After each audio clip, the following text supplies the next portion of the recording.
Hello, everyone. Bonjour. Greetings from my office in Ottawa, actually, which is situated on the traditional territory of the Algonquin people. Pleased to join my colleagues, Ministers Bennett and Miller, along with Professor Hadley Friedland, co-founder of the Wahkohtowin Law and Governance Lodge, Koren Lightning-Earle, a lawyer at Wahkohtowin, and Tom McDonald, the president of the Aseniwuche Winewak Nation. Cette annonce est importante, tant pour notre gouvernement que pour moi personnellement, puisque j'ai consacré une bonne partie de ma vie à l'enseignement du droit et à la service du pluralisme juridique. Il s'agit d'une réponse directe à l'appel de l'action numéro 50 de la Commission de vérité et réconciliation. Cet appel à l'action demande au gouvernement de collaborer avec les peuples autochtones afin d'actualiser leur système juridique et de financer les instituts de droit autochtone. Ce sont des derniers qui l'élaborent, l'appliquent et améliorent la compréhension des lois autochtones selon les cultures uniques des peuples autochtones du Canada. Le budget de 2019 prévoyait 10 millions de dollars en 5 ans pour soutenir des initiatives de droit autochtone partout au Canada dans le cadre du programme juridique de partenariat et d'innovation. Ce programme vise à améliorer l'accès à la justice et s'attaquer aux nouveaux enjeux du système de justice canadien. Nous sommes réunis aujourd'hui pour parler de ce financement. Today, we're pleased to announce funding of almost $9.5 million for 21 projects across the country. These projects will be led by or developed in partnership with Indigenous organizations. They'll focus on research activities, workshops, and other initiatives that best fit the needs of each diverse community. Several projects involve partnerships with law schools and other legal stakeholders, with the goal of researching and developing governance laws based on traditional Indigenous justice and normative systems. Others are focused on creating a written record of ancestral wisdom and knowledge from elders and knowledge keepers so that the communities can understand and revitalize their traditional laws. Still others aim to develop accessible and clear public legal education materials for community members.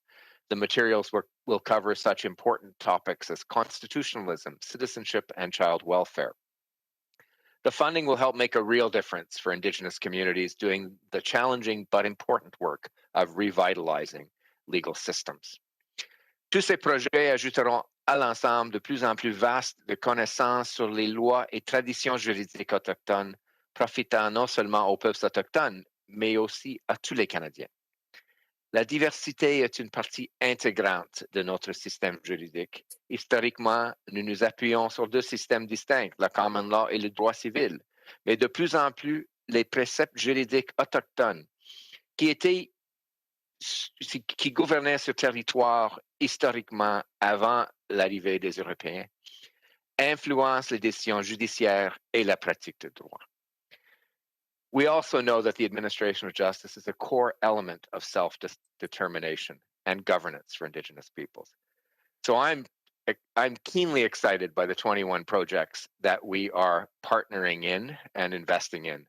They will help advance the cause of reconciliation, and they will help build a new path forward that focuses on the needs, the promise, and the potential of all Indigenous peoples.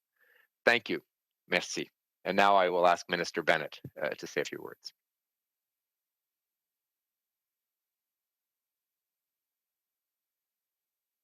Kwei, Ulukut, Tansi, hello, bonjour. Je tiens à souligner que je vous parle du territoire traditionnel de la Première Nation des Mississauga de Crédit, où nous honorons tous les peuples autochtones qui ont pagayé ces eaux et dans les mocassins ont parcouru ces terres. Je tiens également à reconnaître les nombreux territoires traditionnels sur lesquels vous vous trouvez aujourd'hui. Je suis heureuse d'être ici aujourd'hui avec le ministre Lametti et le ministre Miller pour faire une autre pas en avant ensemble sur le chemin commun de la réconciliation avec les Premières Nations.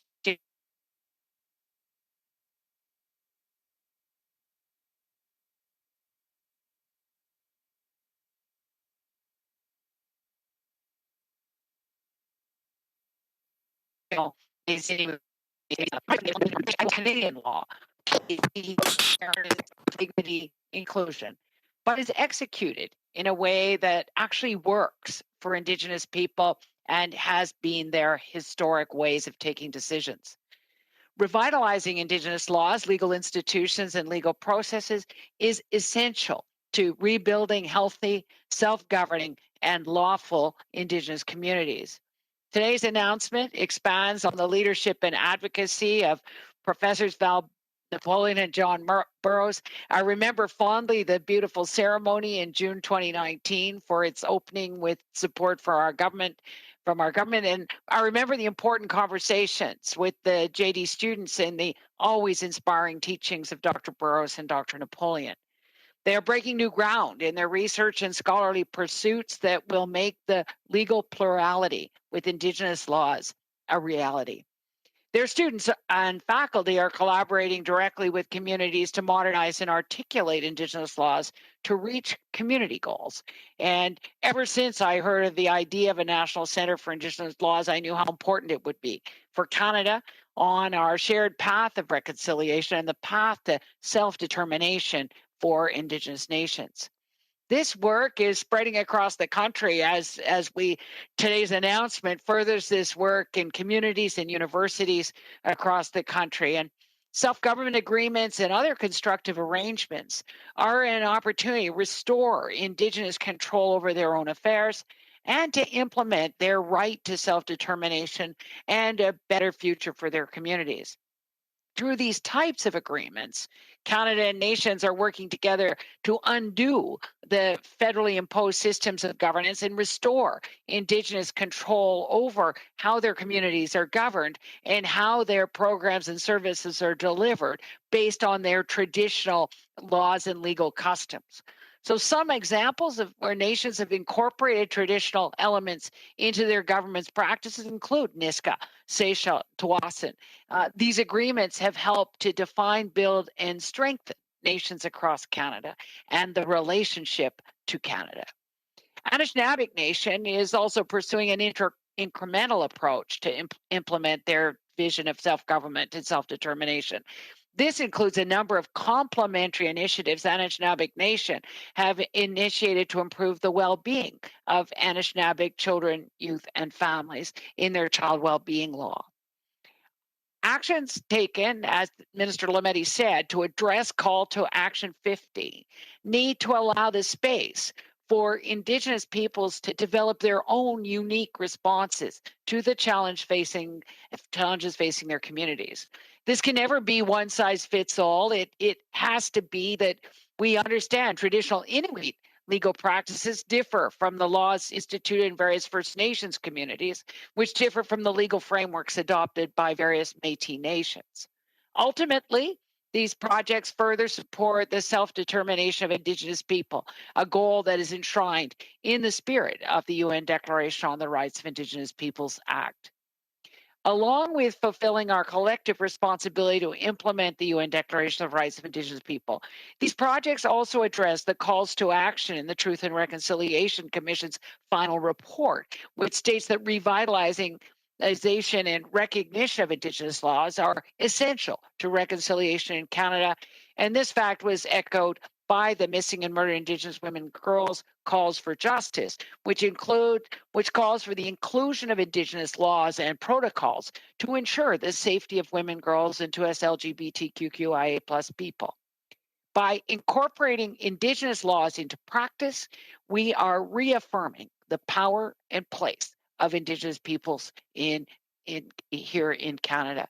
Nous sommes impatients de voir les communautés mettre leurs lois en pratique, contribuant ainsi l'avènement du Canada plus juste, plus inclusif, qui répond aux besoins des peuples autochtones.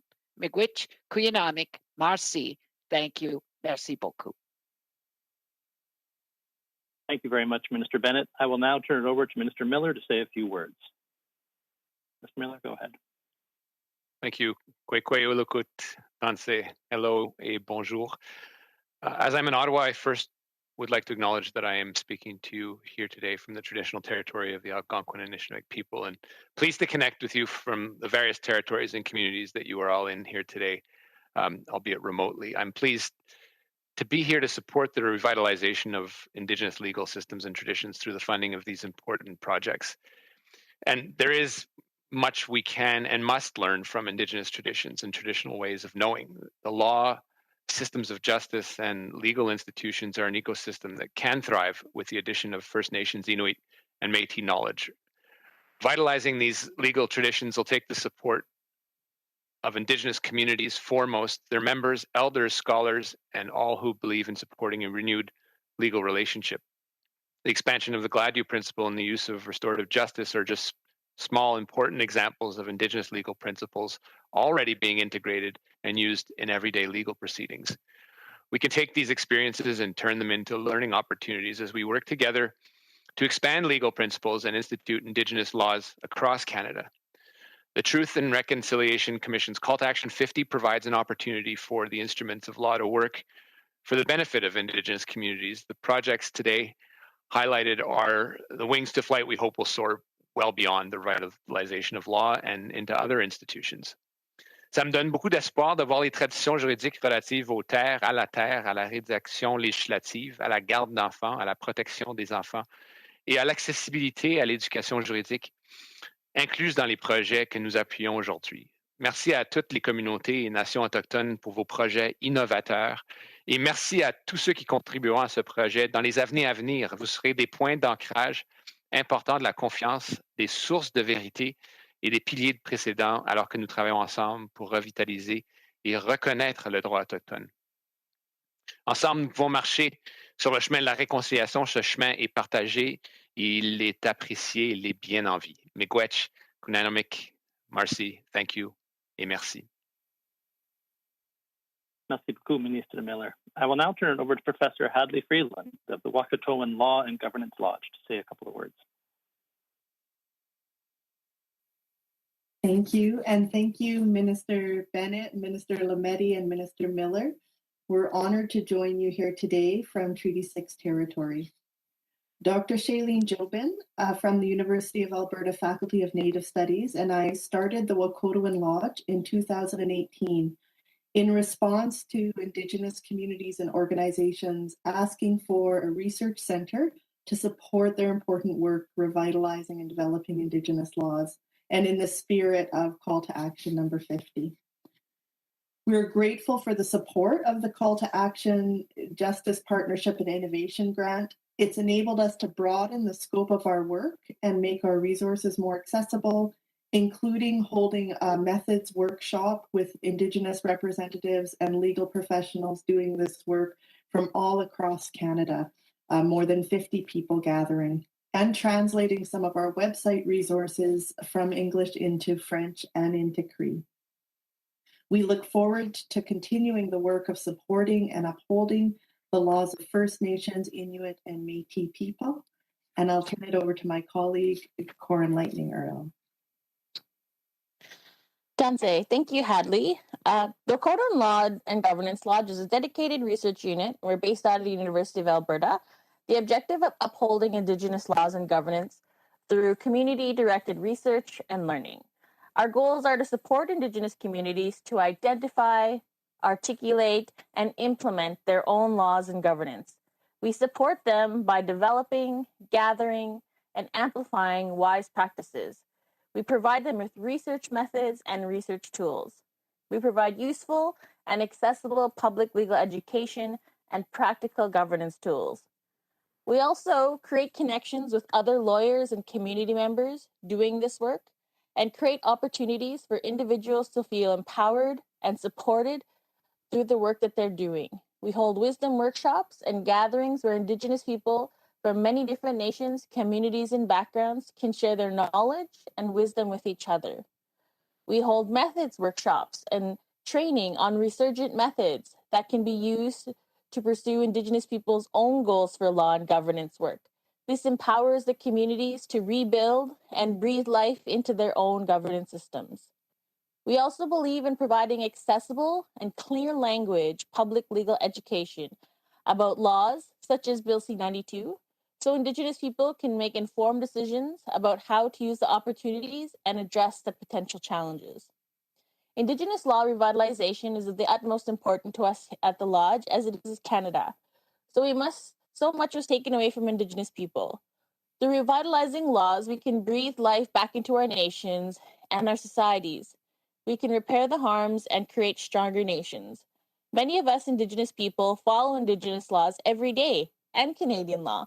And through revitalizing and recognition of those Indigenous laws, we can honor our histories and our ancestors.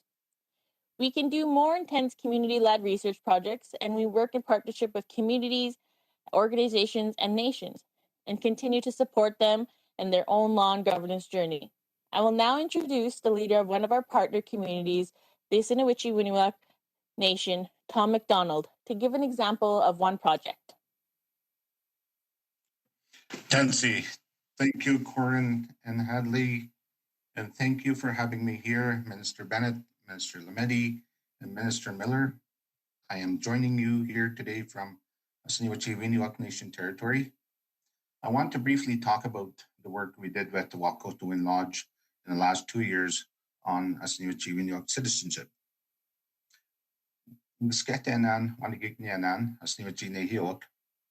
We know who we are. Our name, Aseniwuche Winewak, means the mountain people, and our elders tell us we have been here a very long time. Other Indigenous peoples recognize us as the mountain people and respect us for our traditional knowledge. We know who we are, but we have never lived under the Indian Act. We have also never lived in a treaty relationship with Canada. In 2018, we were told that nobody knew who we were and whether we were Indigenous. We were told we should work on a new membership code. We partnered with the Wahkohtowin Lodge because we wanted a law that reflects who we are, our core values, and our unique way of life.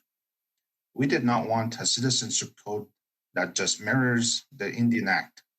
At the same time, we had to understand the Indian Act and why we are so invisible to non-Indigenous people without it. A working group led the process, which concluded by bringing everything together to give instructions to Koren, who understood and prepared a draft citizenship code for us, along with the final report. Over 2 years, the research process was always community-directed and holistic. It included several different aspects, including community gatherings and ceremony as instructed by our elders, a youth-led film about our history, identity, and belonging, over 70 home visits, educational sessions and resources to try to understand the Canadian law impacting us, using language-based methods to center and explain 7 Cree principles which reflect our own laws and way of life. I will say the 7 principles in our language. I don't have time to translate. However, there are information sheets available on Wahkohtowin Lodge website, and we have these booklets that explain each one in English. The 7 guiding principles are: number 1, Nehil Matsuin; number 2, Nehilewin; number 3, Wahkohtowin; number 4, Meyowichiituin; number 5, Sitoskatuin; number 6, Manajitawin; number 7, Tapuewin. By working with the Wahkohtowin Lodge, we were able to do this work building on our strengths. 60% of our community members still speak Cree as their primary language at home. The work we did on the 7 principles particularly has grown beyond just citizenship to be applied to many aspects of our governance and relationships. We have shared outcomes of this work with industry partners and all the local schools. We have applied them to more mindfully to employment issues and child welfare issues. It has restarted many important conversations in our community. There was a lot of fear, like in many communities, that the issue of membership would tear us apart. Instead, going about it this way with our working group and the Wahkohtowin Lodge team, we have worked toward greater unity by affirming our shared values and the ongoing value of our own way of life. We know who we are. the Aseniwuche Winewak. Thank you. Thank you very much. I will now ask the operator to begin the question and answer session. Je vais maintenant demander à l'opérateur d'ouvrir la période de questions et réponses. Thank you. Merci. Please press star 1 at this time if you have a question. S'il vous plaît, appuyez sur étoile 1 maintenant pour poser une question. There will be a brief pause while the participants register for questions. Il y aura un court délai vous permettant de vous enregistrer dans la file d'attente pour la période de questions. Thank you for your patience. Merci de patienter.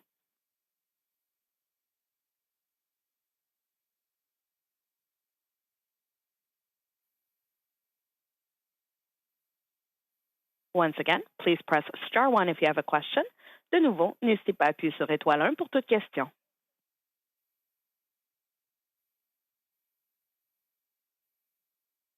Our first question, la première question, Jamie Pashagash comme APTN. Your line is open. À vous la parole.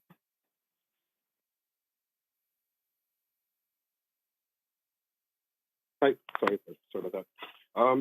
Just for clarification, you're announcing $9.5 million today for 21 projects. Is this in addition to the, I believe it was $10 million promised in 2019?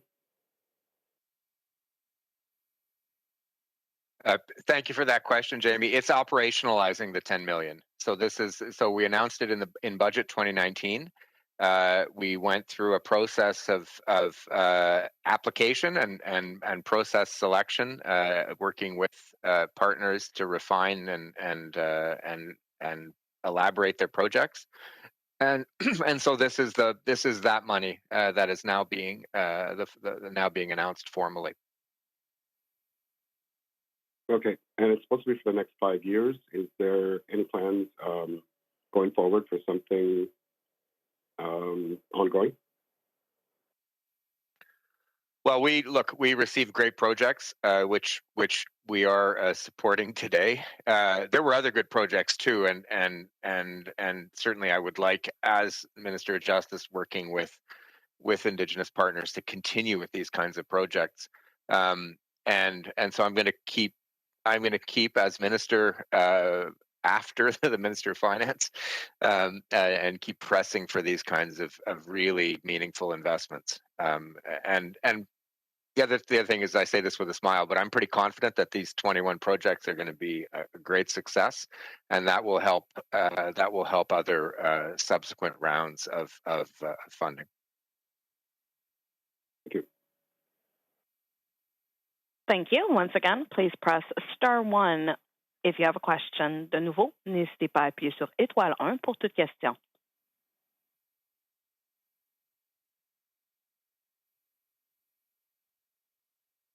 There are no further questions registered at this time. Nous n'avons plus de questions pour le moment. Thank you very much. As that's the only questions we've received, I'd like to thank everybody for joining us today, the ministers and our esteemed guests.